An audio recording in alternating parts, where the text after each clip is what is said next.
Okay, well, just for the sake of time, we can go ahead and get started. We do have a little bit of a smaller crowd tonight, but that's totally okay. These videos are also recorded and then sent out afterwards and posted on the YouTube. So hopefully students that couldn't make it will have the opportunity to watch this video later. But we will go ahead and get started. Just to start off, I'll introduce myself. My name is Mackenzie Thompson, and I'm a first-year medical student at the OU-Tulsa School of Community Medicine. And I serve as one of the workshop liaisons for the Catalyst team. And I'll let Mary Elizabeth introduce herself.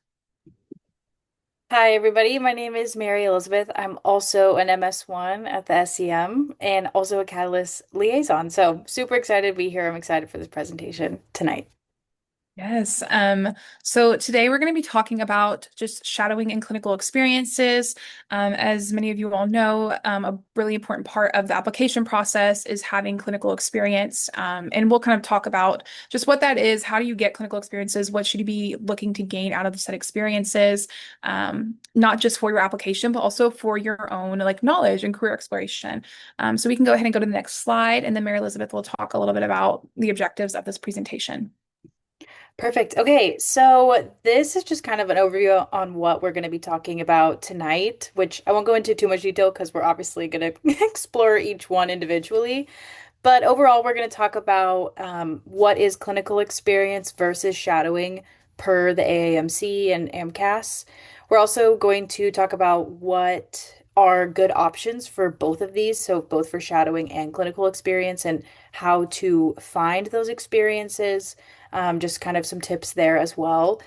We're also going to talk about how this can strengthen your application as well as your interviewing and secondaries and really just the whole part of the application, but we're going to talk about how you can use these experiences to your benefit on those resources in particular. And then we're going to talk about how to discuss those, especially on like personal statement and in activity sections. And then we can go to the next slide. Thank you. Perfect. So, why do medical schools care about clinical experience? I think oftentimes when thinking about like medical school application processes, medical schools, it's an investment, right? They're wanting students who they believe in, right? That they think will succeed in that, are committed to medicine, right? And so they want, what is one way to show that you have done that? Like self-exploration, and are committed to medicine and know that this is, the path that you want to take. And clinical experiences is just that. And so the purpose is to show or to demonstrate and inform motivation for medicine. Medical school is really hard and it is a long path. And so it is really important that you have a passion and commitment for medicine. And so, again, what better way to know if you have that than getting experiences? And so another reason is for one, when you have a lot of clinical experience, it shows that you kind of have a basic understanding of like patient care, the healthcare team dynamics, as well as like the ethical and emotional demands that come with being a physician and working in healthcare. It shows commitment, reliability, as well as service orientation. And then it's going to help based on your, clinical experiences and, what you've taken out of them. It'll help medical school see, is this applicant a really good fit for us or not? And so I think it's really important both ways. I feel like as pre-med students, we kind of look at clinical experiences specifically for like helping our application and making our application look better. But I would argue shadowing is just really also important just for the self. Like I said, this is a really long journey and it's something that before you get into, and it's really important to make sure that this is what you want to do with the rest of your life. And so, one way to do that is by shadowing and actually seeing if the life of a physician is something that you want to aspire to do one day. We can go to the next slide.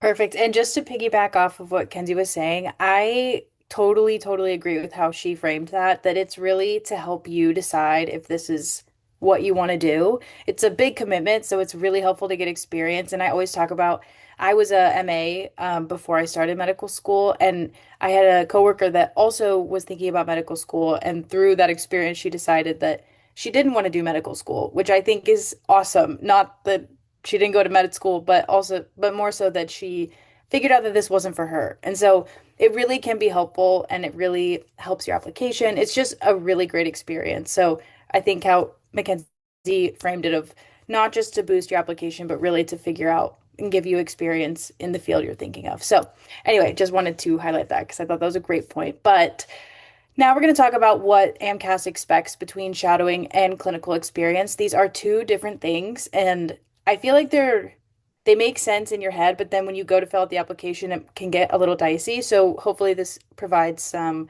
clarity between the two. So shadowing is purely observational. You are typically going wherever the physician goes, but you are not doing anything. You are not a part of the team. You are watching the team work. You're watching the physician work. Um, and that's pretty much it. It's a great experience. That's not to speak negatively at all of it at all, but it is just observational. Typically, these hours are going to be a little bit less than clinical experiences because you are just watching. But it gives you a really good opportunity to see multiple specialties and see how they work. So it's a great experience. And then clinical experience, on the other hand, is direct exposure to patient care environments and direct exposure to patients. So this is showing that you are a part of the healthcare team through many different roles. We have that kind of listed later on. But this is a role that you have where you are part of the healthcare team and you are directly interacting with patients as a part of their healthcare team. So let's go to the next slide. I think that'll provide a little bit more clarity, I think. Yes, I will not read this verbatim because Mary Elizabeth did just kind of talk a lot about this, but just to kind of have it laid out a little bit more clearer and also give some examples of clinical experience versus shadowing. So as she said, shadowing is observational only. This is more focused on learning about the role of the physician, and then clinical experience is being like having that active role. It's involving like patient contact. Examples could be a medical assistant, a scribe, maybe you're working as a CNA, you're volunteering at the hospital or hospice, anything where you're directly interacting with a patient and being a part of providing care to said patient, whereas shadowing is more just like kind of observational.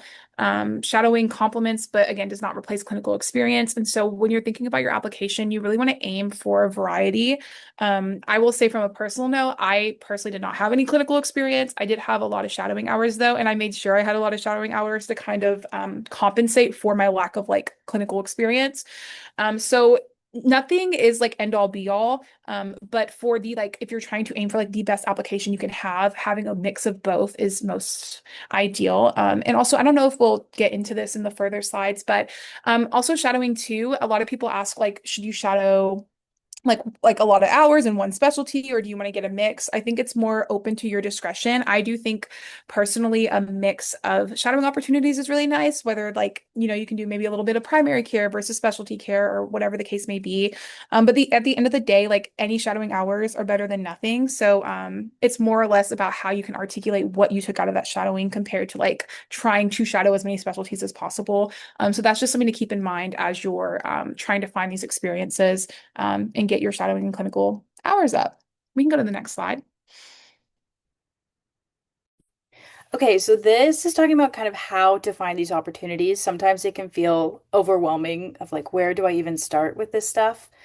So if you're still an undergrad, I highly, highly recommend you seek out your pre-health advising committee, office, chair, whatever you have at your university. They are literally there to help you with this kind of thing and usually have really great contacts within the area that you can shadow or potentially get clinical experience at as well. So I highly recommend utilizing that resource because it's there for you to use. Um, we'll start with shadowing. So you can always cold email physicians, local physicians. That's expected. These doctors went through the same thing you did and they know where you're at. So, don't be scared, be respectful, but I'm sure that they would want to help you. You can also, let's see, check out if you are close to a medical school, like for instance, this program, like we have things to help pre-med students find shadowing and other experiences. So see if there's anything in your area. I feel like everyone in this, they just want to help. So see if there's anyone around you that can support you in this, and I'm sure that they would be willing to do so. You could also always contact physicians you know, or if you have any family connections. I know that's not always the case, but they are worth exploring if you do have them, or if your friends have them too. As for clinical experiences, again, with the pre-health advising offices, great resource. You could also reach out to local hospitals. I feel like they're always looking for volunteers. You could also look at free clinics. You could also go more like the certification route with EMT or MA. Sometimes people are not wanting to do the certification. I do know that as a previous MA, not all positions require you to be MA certified before you start. So that's just something to think about, look into. How does it fit into your timeline, all that good stuff. And then kind of also piggybacking on what Mackenzie said earlier, there is no like set requirement for hours at all. Everything is kind of a gray area with the application. So please do not take the numbers at the bottom as like law at all. But typically you could see anywhere from 150 to 300 hours of clinical experience and anywhere from 20 to 50 hours of shadowing. But again, that might not apply to you, and that's totally fine. So please do not freak out about the bottom numbers. That was just kind of a rough guide, but by no means does it mean you have to have those. Okay, we can go to the next slide. Yes, and just to piggyback off of what Mary Elizabeth said, I think another helpful tip, if you don't have maybe connections to physicians or anyone in your family or any kind of network like that, is to like reach out to private practices. You can obviously shadow in like a bigger health system. So for instance, I went to OU in Norman, Oklahoma for undergrad, and they have a health system called Norman Regional. So you can always shadow through there, but when you're shadowing through bigger health systems, it's usually a lot harder. There's like a lot of paperwork you have to fill out and your vaccinations, and it's just there's a lot more stringent. Whereas if you reach out to people in private practice who own their own practice, like they are the boss, right? So it's a lot easier to be able to just go in and shadow as opposed to going through like weeks of like applications and getting verified and going to do all the things. And like Mary Elizabeth said, cold calling or just cold emailing, it can be very scary, but truly it is really fruitful. I actually ended up like cold calling a OBGYN in Norman and ended up shadowing her for 6 months, like every other week. And so it was phenomenal. And so you miss 100% of the shots you don't take. So definitely, if you're having trouble finding shadowing experiences, definitely do that. And if you ever need help trying to figure out how do I even approach this, like how do I write this email, reach out to your Catalyst mentor, and I'm sure that that is something that they'd be happy to help you with.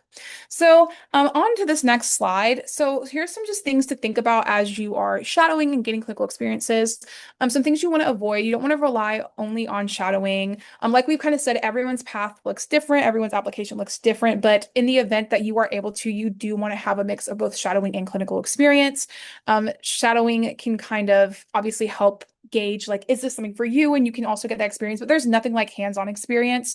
And I know that as someone who didn't really have any clinical experience, I definitely am envious of my peers who did because I've seen the way in which their clinical experience has already helped them in medical school with a lot of things and made them aware of a lot of things and exposed them to a lot of things already that now I'm just being exposed to for the first time in our curriculum. So it is very beneficial.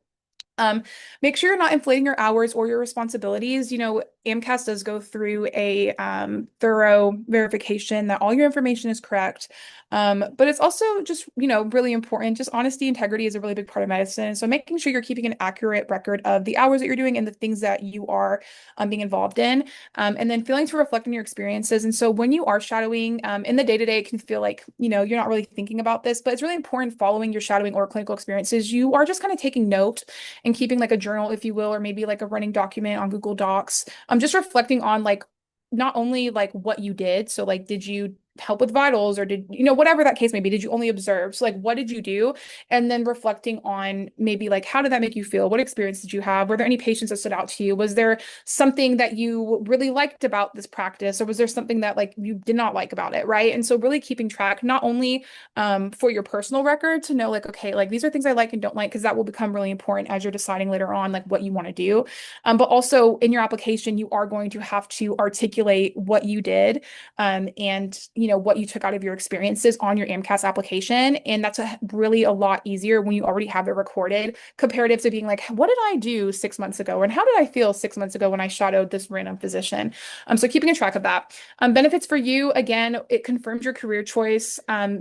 Again, like we've both mentioned, it is a big commitment to not only just, you know, start medical school, but even like the application process, right? It's a lot of money, a lot of time.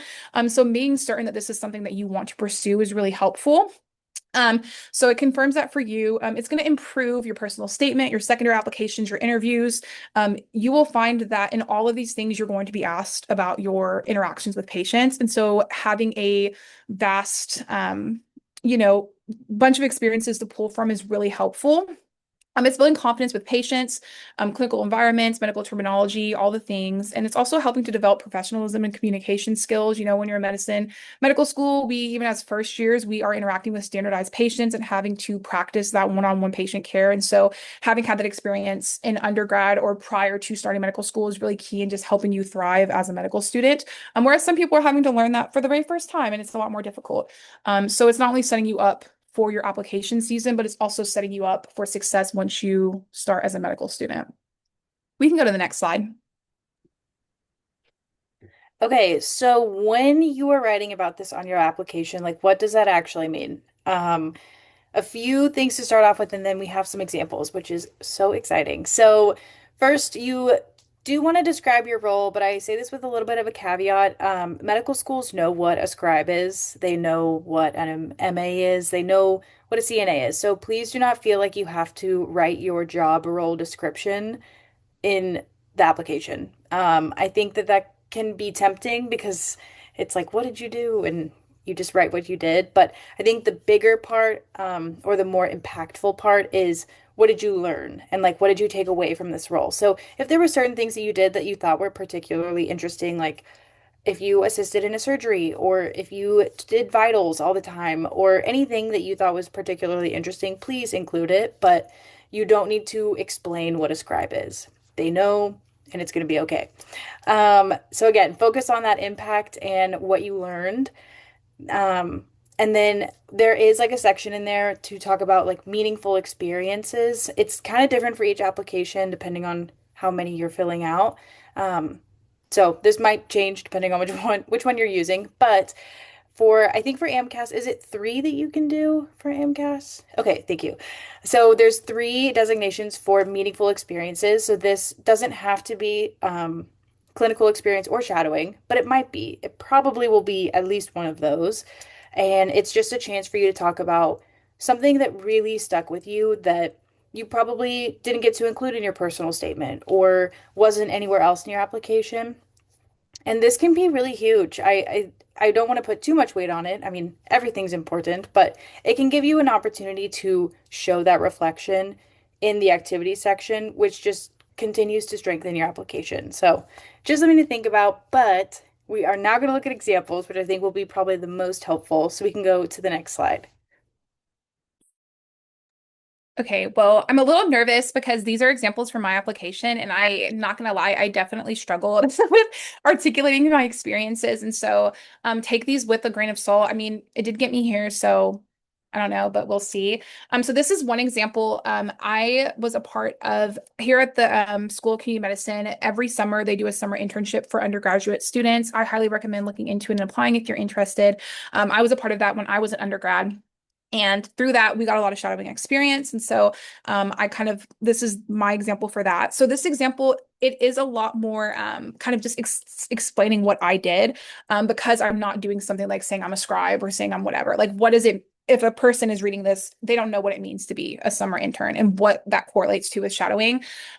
So I'm not going to read it verbatim, but I talk about specifically all of the specialties I shadow within. And obviously this is going to look different, right? Like if you do like 2 weeks of OB-GYN shadowing and then you do a couple hours of family med shadowing, like that's going to be entered separate. This is a little unique in that I entered it together because it was like a complete experience comparative to me entering like one experience for, 2 hours of OB-GYN and one experience for 2 hours of family med. And so all this to say, I explained what specialties that I was a part of, and then I kind of just talked about what my role was. So I say these collective shadowing experiences allowed me to work firsthand with residents and attendings in a clinical setting.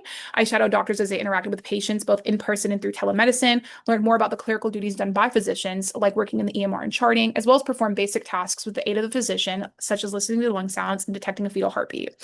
So this is an example of something that is a lot more like dry cut. You'll also find when you're filling out your applications, you are very like you do not have a lot of words. I think it's actually by like characters. And so you will find that you have to be very thoughtful in the way in which the way in which you choose things. And even looking at this now, like I probably could have left out the entire first sentence, right? Like I don't need to re-say that I was in a summer internship with the OU School of Community Medicine. So, there's a lot of things to look out for. It is tricky, but we'll actually be having upcoming, we'll be having an entire workshop on like how to enter your extracurricular shadowing, all of those things into AMCAS. And so we can definitely elaborate then on like the do's and don'ts of entering information. So this is one example. And then if we go to the next slide, this was another example from my application that kind of took a more different approach. So this was my OB-GYN shadowing, and I did mark this as one of my more meaningful experiences. And so you'll see the top part is kind of just that first paragraph is kind of the same as the last paragraph. I'm kind of just talking a little bit about like the what, like what is who I shadowed, what did I do when I was shadowing. Um, and if you read like the meaningful experience, I won't again read the entire thing verbatim, but this is where I kind of shifted from saying like what I did to like the way it made me feel and why it was meaningful to me. And so for this specific example, I really admired my time in the OB-GYN shadowing because I shadowed a really good physician, and she had amazing connections with her patients, and she made going to an OB-GYN, which going to the gynecologist is not fun. She made an experience that's typically filled with like burden and unease. She made it filled with just like calmness and connections with her patients, and all of her patients felt comfortable in a environment that typically is not you don't think of comfort, right? And so that was really important to me. And so I'll read a little bit, but so the variety of patient interactions I observed allowed me to experience both the joy and woe that can come with the role, from celebrating a patient discovering the gender of her baby to witnessing a patient coping with the news that she may never conceive. I realized a single appointment can impact a person's entire life. It taught me the power behind every patient interaction and the multifaceted role a physician holds, not just as a caregiver, but as a companion in sorrows and minister of hope. And so as you can see, that's a very different like tone from like the previous, right? And so when you're doing this experience, it's always really important to really reflect while you're doing it, because I didn't feel any of those things when I was shadowing through the internship, right? Whereas this was in fact meaningful, and I knew it was meaningful because I had that time to reflect on it. And it's actually what has like pushed me towards being interested in OB-GYN now as a medical student. And so all this to say, you'll hear a lot about how to articulate these experiences. And Mary Elizabeth and I could shadow the entire same day and both take away two completely different things from it. And so at the end of the day, just staying true to you, what you did, and what you got out of it, I think is really key. But like I said, won't harp too much on this. Come to the future workshops and we'll get into how to properly articulate it in your AMCAS application. But just the things to think about as you're starting to gain more shadowing and clinical experiences. We can go to the next slide. That was awesome. I highly recommend. I wish I had done what Mackenzie is saying and written it down as I went along, because that would have made the application so much better. So please do that. Okay, so now we're going to talk about interviews. How can you prepare for interviews in terms of these experiences? So I think it's good to kind of have a few key moments from either clinical experience or shadowing that can apply to kind of general questions and that you can talk about meaningfully, not necessarily memorized, because that kind of comes across as a little robotic, but for instance, some of these themes that I feel like came up a lot in interviews were a meaningful patient interaction that shows how you were and how the patient was and what that meant for both of you, just kind of reflecting on all sides of that. That came up quite a bit. Potentially a challenging or uncomfortable situation. If there was anything like that in your experience, I think it's good to kind of reflect on how did you handle that? Like, what did you do? Not necessarily focusing on what the situation was, but how did you overcome it? How did you utilize your healthcare team? Things like that, I think is good to have ready. Um, Also, if you ever observed like an effective or ineffective physician, I would probably err more on the side of effective, but you can also reflect on ineffective situations and kind of what you learned from that and how that will impact how you work as a physician in the future. I think that's really meaningful. Also, team care in healthcare, or sorry, teamwork in healthcare. It's huge. I mean, we are on a team as a physician in anything in healthcare. It's always a team sport, and showing medical schools that you can work effectively and um, like happily in a team is so huge. And I think that these experiences can give you ample opportunity to show that and reflect on it and talk about it. So Those are great. The ethical and emotional moments, I think that's a little bit harder to prepare for, but if anything, you could think about how you would approach them and how maybe your experiences have prepared you to handle that kind of thing. Like, who would you go to? How would you get the team involved? Something like that. So sometimes they won't be exact situations. There might be, but don't stress too much if you don't have like an exact story. As for what interviewers are looking for, obviously, I feel like we're harping on this a lot, but it really is what's important is being able to reflect and be emotionally aware of what you did and how it impacted you right now, and hopefully how it will guide how you practice in the future. I think coming in at the level of what clinical experience you can get as a pre-medical student is super important because it shows you kind of healthcare from the ground up. And as a physician, you'll be leading a team, which is a huge responsibility and incredible.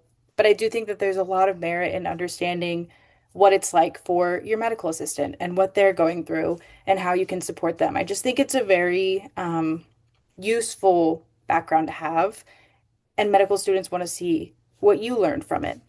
I also would definitely use specific examples, like describing what you learned. Just having those stories ready to go that were impactful for you, is very key because you can usually kind of tweak it to answer whatever question they're asking. And it's meaningful. It shows that you were really present and really there, and it really impacted you. Um, but yeah. Okay, we can go to the next slide. Okay, well, this is kind of just the key takeaways. I did want to add two little notes that I thought of before kind of going through this. But one thing that I didn't mention, we kind of talked about like reflecting and like keeping like jotting down, like how you're feeling and your thoughts after shadowing and clinical experiences. Also make sure you jot down the hours, like you're tracking how many hours you're shadowing, as well as like I had like a Google Doc or not a Google Doc. I had like a Google Sheets or an Excel sheet, and I would have like what specialty I shadowed, what was the name of the physician, how many hours, and the date, because you're gonna have to pull all of that information whenever you entered an AMCAS. And again, I had to like go back and like literally like research like what date I shadowed and like via email, and like it was like literally like an escape room trying to figure out everything. And so definitely try to keep track of that. And two as well, like Mary Elizabeth had like a really good point of like also like the takeaways not just from like observing the physician or interacting with the physician, but like interacting in or with these other roles within healthcare. And that's so important. And I think it's also important to note too, like everyone wants to know, like, or all medical schools want to know, like, why medicine? Like, that is the big question that you are trying to answer and that you are trying to show through your application, through your personal statement, through your interview, is like why you are pursuing medicine. And so, one way you can figure out why you want to be a physician is by knowing that you don't want to be a nurse or you don't want to be a PA, right? And that's important. And you will get asked those questions. Well, like if you love medicine, why not become a PA, right? Why not work as a CNA? Like, why specifically do you want to be a doctor? And so not only can we learn why we want to be physicians by shadowing physicians, but we also learn by interacting in other positions where we're like, okay, like I really enjoyed this, but I missed out on not being a part of the diagnosis or vice versa. And so also be paying attention to the roles around you. Because I like Mary Elizabeth said, like I have had friends who also were pre-med, went and shadowed, and they were like, actually, I really want to be PA, right? Like that was more up their alley. So whether or not that's, career changing for you or it's able to confirm your, aspirations to become a physician, it is really helpful to have that experience to be able to articulate in your application, in your interviews, because that is really important. And medical schools want to know that you are committed to medicine and you know why you're committed to medicine. And so all this to say, some of our key takeaways, we've kind of discussed a lot, but clinical experience is really, really important. As well as shadowing, those two combined is really important in demonstrating your, again, interest and commitment to medicine and that you have an idea of what you're stepping into. Quality, consistency, and reflection matters most. And so, like Mary Elizabeth said, there are kind of like, you'll hear different numbers thrown around about how many hours you should have. Every person is different. I would always say quality over quantity. At the end of the day, somebody could shadow for 500 hours, but if they're not able to take away one meaningful thing, or if they can't articulate what they've learned from that, somebody who only has 20 hours but has all of these like amazing impacts and epiphanies, right? Like that to me is going to be worth more, and it's going to read better, right? Whenever you're having to speak about it and write about it. And so really just be cognizant of that. Just trying to really get quality experiences. And again, consistency. I know it's not ideal and it's a really hard time to try to find shadowing or find clinical experiences, but if you can find something like over the span of time, it really demonstrates like responsibility and commitment, consistency, reliability, all of the things. And so it's also not only are you getting this experience, but it's demonstrating other qualities about your character that's like really important. And then that you can then talk about whenever you're filling out your applications and doing your interviews. Um, and again, most importantly, your experiences should help you clearly answer why medicine. So keep that in mind as you're shadowing, as you're going to, your clinical experiences, going to your jobs. Just like really ask, like, what about this is pushing me towards medicine? Because that'll be helpful because that is the answer again, that's the thing that you're answering in anything that you're doing, your applications, your personal statement, your interviews. And obviously, like it's important to you to know that you are pursuing the thing that is best for you. So we can go to the next slide.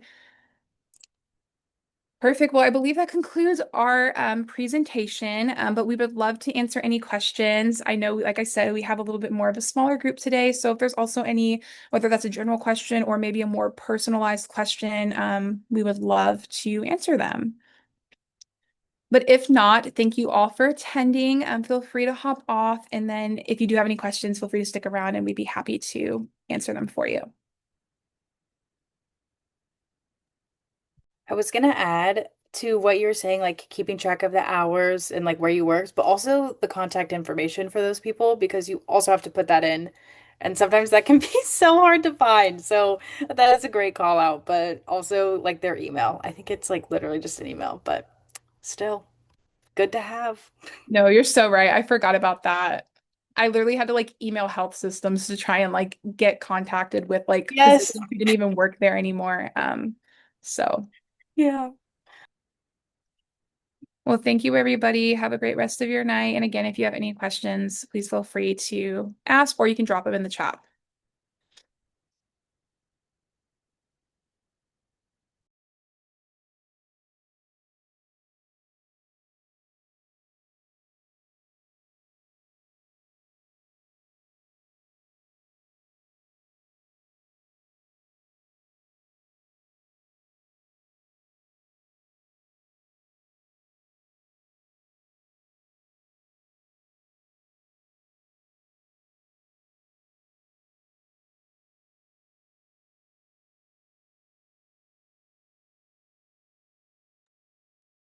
Hi, Tabitha. Did you have any questions for us?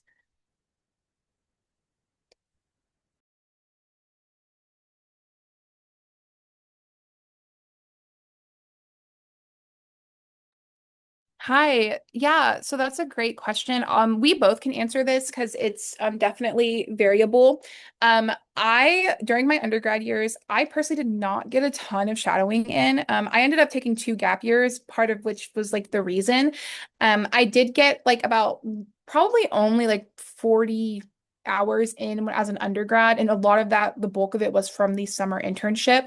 I was in college when COVID hit, and so shadowing was really, really hard. Like COVID hit my freshman year. And so nobody would like you couldn't shadow anywhere. It wasn't until my, I would say like maybe junior or senior year that people finally started to like let shadowing happen again. And as you can imagine, it was just like really difficult. And so I ended up taking 2 gaps, and my gap year is when I did the bulk of my shadowing. Because again, I was like in undergrad working, it was hard to find the opportunities, then try to coordinate with those opportunities with my school schedule, with my work. So I did shadow most of it during the bulk, but it is very capable to shadow while you're in undergrad. And a lot of our peers, Mary Elizabeth also took gap years, so I don't know what her experiences is, but I know a lot of our peers, matriculated immediately from undergrad, and they also were able to find shadowing. And so, in the event that that is your goal, and we don't, provide the best answer to your question, we can definitely get you connected with some of our peers who might be able to tell you how they balanced it in undergrad. I did take gap years. So I had a lot of, most of my clinical experience came from those years, but I did also get quite a bit in undergrad. So I did most of my clinical experiences and like research experiences, which is a little different, but kind of similar. I did most of those during the summer. So that just gave me a lot of time to, be there all day. As for, I also did a lot of shadowing in the summer as well. Um, so that was helpful. I also had a class at my university where I was able to work as a Spanish interpreter in a clinic. So that was like super helpful because it was like literally what we were doing. So that was helpful. I would definitely would recommend reaching out to like if you're in undergrad right now, your pre-health advising office because they can help you get set up with either classes like that or just other opportunities like that. But one thing I did do, this was in my gap year, but I think I would have been able to do it in undergrad, was hospice volunteering. I did it once a week for a little bit over a year, and I absolutely loved it. And I feel like it would be super manageable with an undergrad schedule. So just another idea. That would be a clinical experience too. So a good way to get that. But it's definitely doable, but I would say summers were really helpful.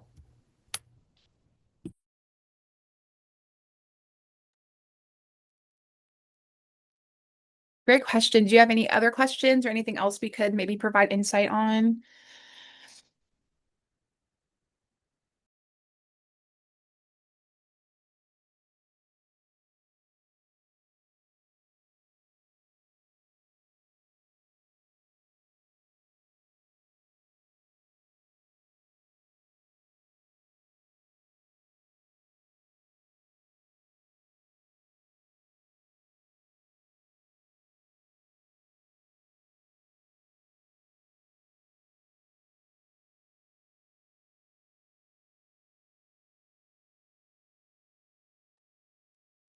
Perfect. Okay. Well, of course. Thank you so much for attending. And again, if you do think of any questions, please feel free to email us after.